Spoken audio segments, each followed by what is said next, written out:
Hello, good evening, everybody, wherever you might be. I made it. I made it here today. I did not know if I would. I did not yesterday, even though I was really hoping to be able to hop on here yesterday, but my day just went away and I could not find the time to go into a quiet space to do this. And so I apologize if you were waiting for my training yesterday, but I'm here now and I'm glad to be here. I'm sitting outside again. My kids are asleep, so I'm good.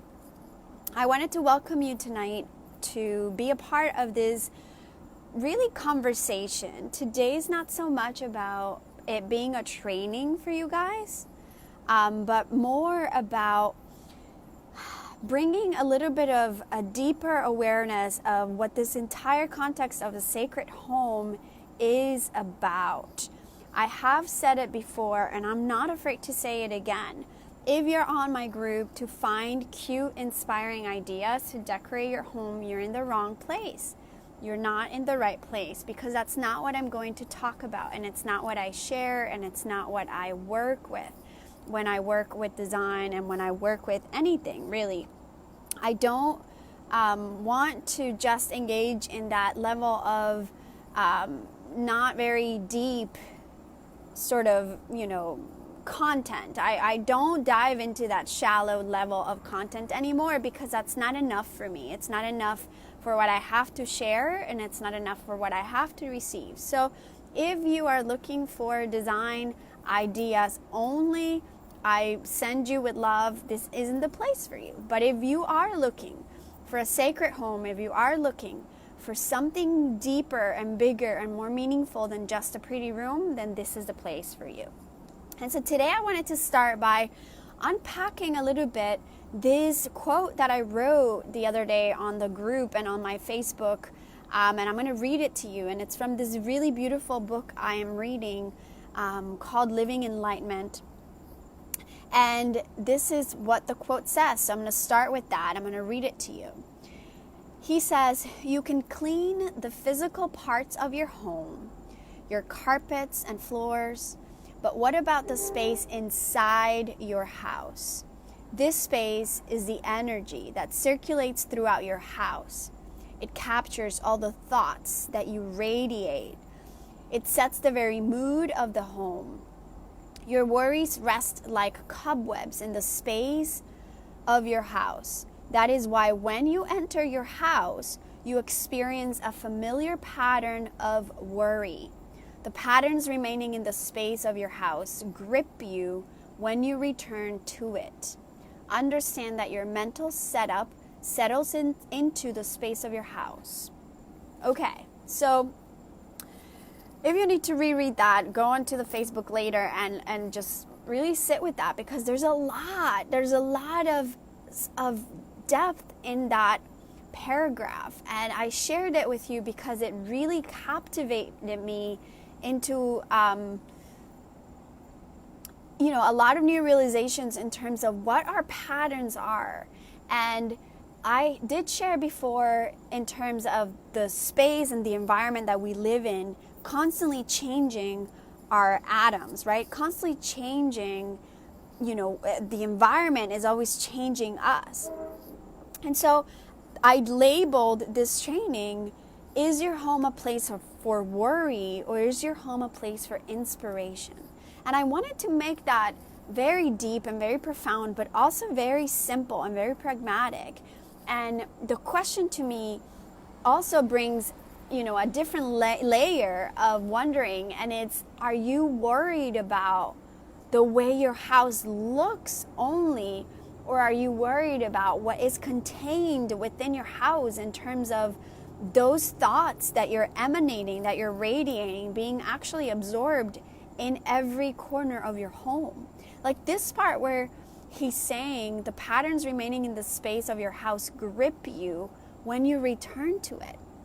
So what happens if you're familiar with manifestation of any lineage you might be a part of, or anything you might have read, you'll see over and over and over that thing which you think of is what you get, right? They have these studies that prove that when people think they have a lump in their breast and they see it and they worry and they're checking their breast every time and they're concerned with, the level of whatever, if they're doing a mammogram, and they're always wondering what's wrong. They're worried all the time. Guess what? The results show they have a lump in the breast. But so the question, and this is from Greg Braden's work, which I mentioned in my past training last week, what he says is, what happens if you rub that breast every day, if you touch it, if you visualize it, if you feel it, imagining that it's healthy and whole and complete as opposed to sick and ill, right? What happens? You actually are able to manifest that which you think of constantly. So you can manifest health by changing the way you think. And it's the same way with our home, you guys. Like, how much, I say this all the time, how much do we complain about our house? How much do we criticize it? How much do we judge it? Pretty much the same amount of criticism and judgment we give ourselves when we look at ourselves in the mirror, in the car, or in the bathroom, or when we're getting into the shower and we're looking at our naked body and we're judging every part that we don't like. And then we start seeing it look worse and worse and worse over time, right? We have to be able to be so committed to having a sacred home, and not just home as in your house, but also home as in your body, that we are willing to show reverence for it all of the time. And that takes commitment, and it takes really understanding that this old way you have been living, this old way, this old setup, I'm reading at the notes here, this old setup, these old patterns of how we think of our home, how we talk to our home, how we deal with our day-to-day is what keeps us stuck in that same sort of spinning wheel or hamster wheel of getting the same results over and over. So while I might not be sharing with you, tips on how to choose a color palette right now, which I can and I will and I have, and I might not be telling you how to choose art for your walls right now, which I will, I have, and I can, and I will again. I can tell you that the question what I want to share with you is, what kinds of thoughts are you having when you're home, and what can you do to change those thoughts? And that doesn't come with renovating your entire kitchen necessarily, and it doesn't come with renovating your entire bathroom also necessarily. It comes from loving your home in whatever shape and form it's in. And this is a big thing for me to say, because obviously, as an interior designer, if I was to tell people and teach people how to love their homes in the state that they're in, then I wouldn't have any clients, right? Then I wouldn't have any work.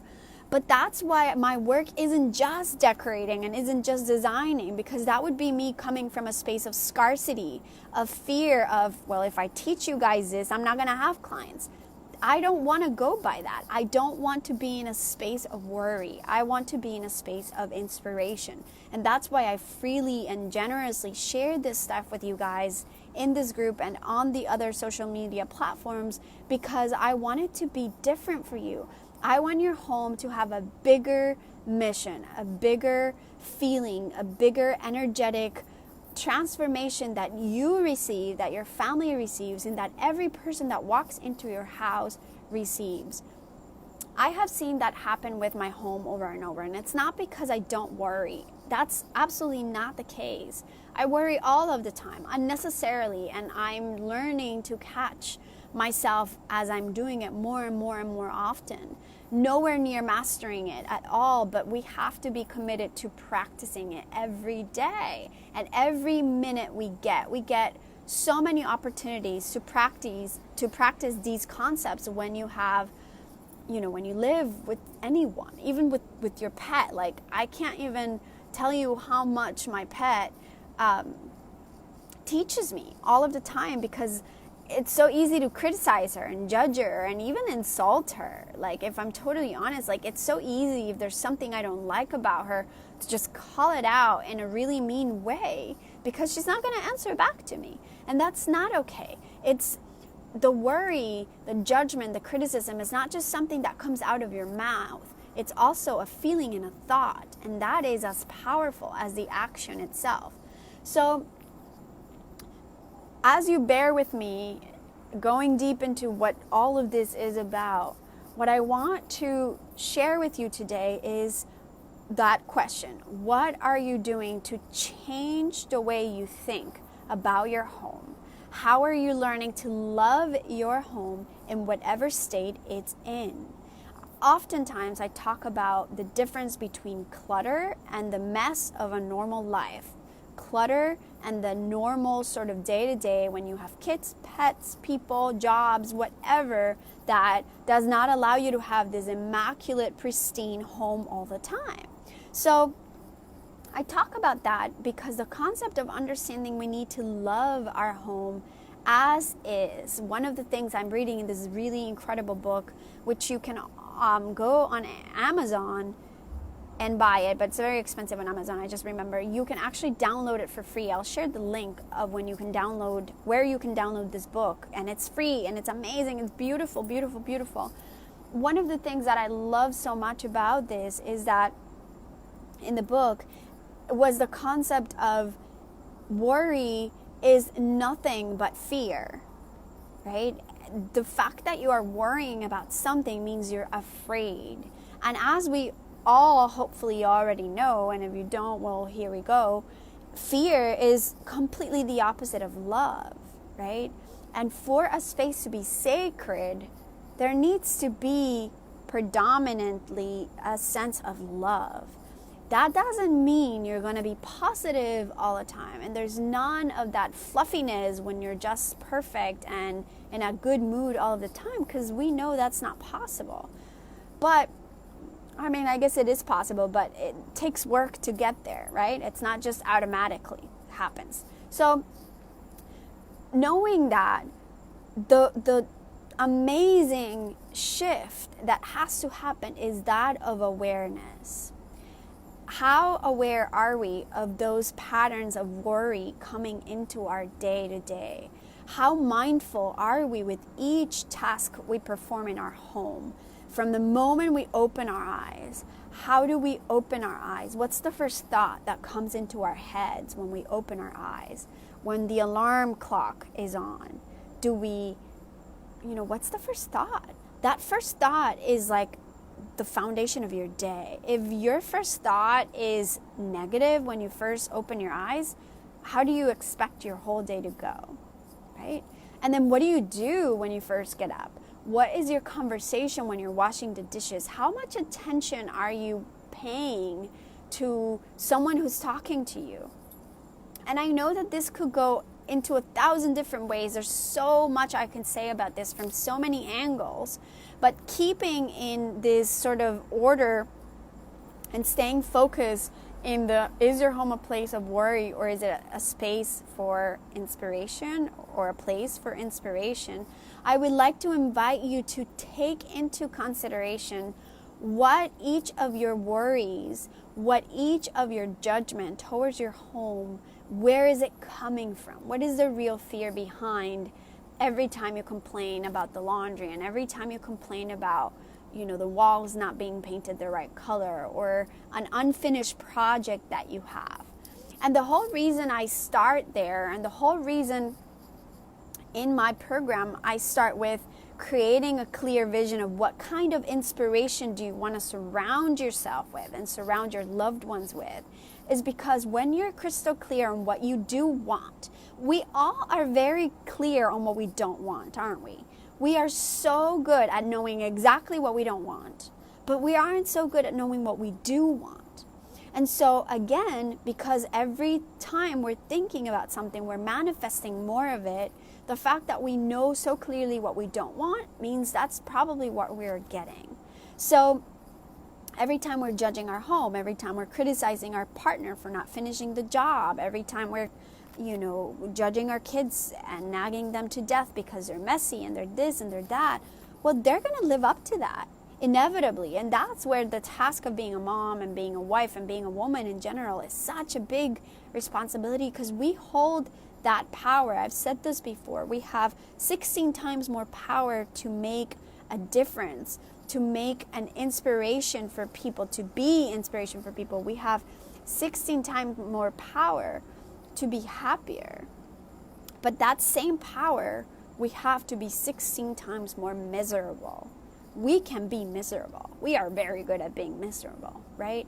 And so we have to be willing to choose. So if having a sacred home is what you want, a space of meaningful connections, of meaningful memories, a space that you can really find sanctuary, a place for you to reflect on your life, for you to really feel the drive, the devotion, the love to be better every day, a place where you want to serve, where you want to make love, where you want to laugh, where you want to cry, whatever it is that you want your home to be, if it's within the sacred context, then we need to be able to create a space of inspiration. And the first space that starts with is in your own mind, not focusing on the worries over and over. And I love that he says you can clean the physical parts of your house, your carpets and floors, but what about the space inside your house? Like, to me, this is like us getting our hair done, our makeup done, plastic surgery, dressing up really nice, and yet having this really disgusting conversation inside and this really judgy feelings and criticisms towards ourselves, even though in our shell we look very put together and very beautiful. And I say that with love. I say that without judgment or without competition or without criticism towards any other fellow sister and woman. But aren't we good at that? We're so good at putting on this mask and showing up physically in a way that it looks appealing to the world. But what is really happening inside our house, inside our body, inside our mind? What's happening on a physical level, but what's happening on an emotional and a mental level?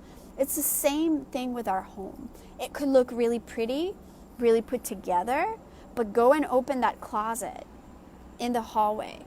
And what does that closet look like? It's all tucked in there. It's all under the rug. It's like you're sweeping under the rug while you have guests and nobody knows it's there. So I really invite you to go beyond the physicality, even when your house is dirty, even when the laundry hasn't been done, even when you've had your kids at home for 3 months during the summertime and they're driving you crazy with their toys everywhere. That's me. I can't wait for school to start, but that's another story. How can you find love in that? How can you find joy in that? And how can you even find joy and lightheartedness the moment after you flip out? Because also I do that every day. Flip out. It's okay to make mistakes. Nobody's expecting perfection. I talk a lot about that in my course and in my masterclass. Nobody is expecting perfection. That's a standard you're setting for yourself, but nobody else expects that from you. It's okay to not be perfect. Not to make it an excuse, but start slowly and become a little bit more aware of your thoughts every day. Maybe to the point where after you have complained, after you have judged your child, after you have maybe snapped at them for keeping such a messy room, you catch yourself and you recognize you've snapped, right? You slipped out of that path of inspiration and you've gotten sucked into worry. You take a step back and you take 3 good breaths and you start over. And you get 1,000 times chances to start over every single day or more. I don't know, I haven't really counted exactly, but there's millions of chances, thousands, I don't know how many, a lot of chances to start over every single time. No matter how bad you got, no matter how big of a mistake you made, you always get a chance to start over. And it takes humbleness and it takes surrendering and it takes deep love and deep commitment to having a place of inspiration and not of worry, but you can do it and it's not impossible. So that's my sharing for today. Again, I'm going to be sending or sharing in the group the link to this book. If any of you want to read it, I highly recommend it. I'm diving into it and it's really incredibly beautiful and you can download it for free. And then what I want to do is I'm going to gauge interest and see if you guys are interested. I would like to start a 40-day commitment to do a worry-free meditation. So a meditation to just channel worry into inspiration, to channel worry into devotion. I'm doing this in my local classes every week, twice a week, and it's been really, really powerful and really beautiful to tap into that space of why we are disconnecting from the unconditional love and the abundant love that we have available. Why is fear what grabs us? And what can we do about it? That's the most powerful thing about these ancient tools I use from Kundalini Yoga, which are tools that are efficient and they're immediate. You will literally feel your brain change in a matter of minutes. You will literally feel your soul speak to you in a matter of minutes. And it takes not that much time. This is a tool that is available for everyone. Busy moms, busy corporate people, politicians, wives, stay-at-home mothers. The excuse that we don't have time is just a simple excuse. So we have to be ready and open-minded to learn new ways to cope with the way we live, to find new ways to deal with what we feel, because the old ways, they're not working anymore. If they were working, you wouldn't be on this group. If the way you deal with your home has been working, most likely you wouldn't be on this group. And even if you are content with the way your house looks, are you truly fulfilled and content with the way you're dealing with your life and the things that are coming up for you and the worries and the anxieties and the fears that are coming up for you? So if you're interested, I'm gonna create a poll on the group, and I'm gonna ask who would like to commit to that 40-day meditation, 3-minute meditation for every single day for 40 days. And I want to give some prizes to the winners, and I'm going to figure out exactly what that is. It might be that you win a module of my program. Maybe you just get one free module that you could choose. It might be a 1-hour consultation with me about your house, about design. I'm going to figure that out. I haven't truly sat down to just channel what that's going to look like, but I will in the next couple of days. In the meantime, I'm going to post that poll to see who would like to participate.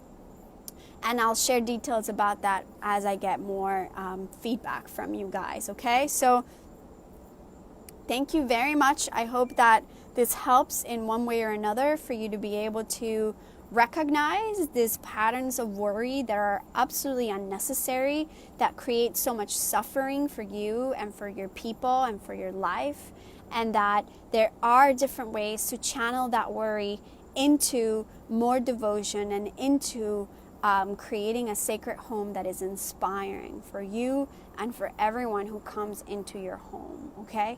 So I hope that you guys have a great night, and I will see you next week. I'll write down those things in the group. Sat Nam.